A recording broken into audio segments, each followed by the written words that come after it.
өнөөдөр манай аймаг дээр үйлчлэгчийн аюулгүй байдлыг өдөрлөг болж байна.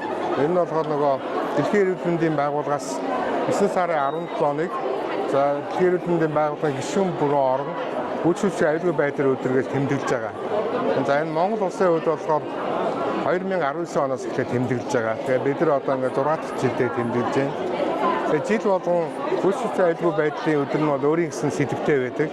Энэ жилийн хувьд болохоор няра болон хүүхд бүрт тусламж үйлчлэгийг эхнээс нь зөв хийе гэсэн тийм онцлогтой хийж байна. Энд чинь болохоор манай аймгийн одоо бүх тасаг, эмнэлэг зүүн бүх тасаг нэгжүүд оролцож байгаа. Тэгээ нөгөө үйлчлэгчийн аюулгүй байдал дээр яг ямар арга хэмжээнүүд тасаг дээр хэрэгжүүлж байна. Одоо жишээлх юм бол хүүхдийн тасаг, за яаралтай тусламжийн тасаг, за ингээд бусад тасгууд дээр нь одоо ингээд хэрвээ ингээд ямар нэгэн байдлаар нөгөө үйлчлэгч амь насууд нь тэр ноцтой хүндрэл холбоол ямар код ажилт юм бэ, нөгөө ягаан код ажилтдаг гэх нэг иймэрхүү арга хэмжээ кодын журам байдаг байхгүй. Энийгээ танилцуулж байгаа. Одоо тэр хүүхд одоо жишээлбэл хах юм уу те эсвэл ямар нэгэн байдлаар ингээ ухаалдаж унах юм бол ямар арга хэмжээ авах вэ гэдэг. За хүүхдийн тасаг дээр болохоор ер нь бол хамгийн гол анхаардаг юм нөгөө уян зөв эмчилгээ хийж байгаа явцад халдвар оруулахгүй тулд юу хийх юм бэ? Тэр эдрийг илүү танилцуулж байгаа.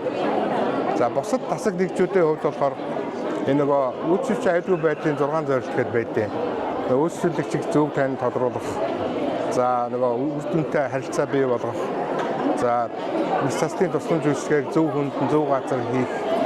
За өндөр эсэлтэй эмийн аюулгүй байдал, унах эрсдэл. Энэ журмууд одоо яаж хэрэгжиж байгааг тасаг бүр дээр танилцуулж байгаа. Манай эмнэлэг болохоор нөгөө бусад төрөлцсөн эмнэлгүүдээс ялгаатай нь өөрөө дэрэгдээ хүүхдийн тасагтай. Тэгээ тасаг маань болохоор ингээд өөрөө тусгай байртай бүр хүүхдийн эмнэлэг гэж болохоор за энэ болохоор 50 ортоо. За тэгээд энэ ч нь болохоор одоо нөгөө 24 цагаар бол эмч зөвлөгч ингээ хоноод өөрснийхөө харьяаллын хүүхдүүдийг за шаардлагатай үед болохоор бас бусад нөгөө харьяалалтай дүүргийн хүүхдүүдийг авч эмчлүүлдэг тийм тасаг байгаа. За тэгээд тэр тасгийн тухай илүү мэдийг бол одоо манай яг тэр тасгийн энэ чип байна. Эдэттэй бас уулзаад асуудаг. Миний овг зэ ариас уран нөгөө эрүүл мэндийн тусламж үйлчилгээний чанар аюулгүй байдлын албаны дарга байна.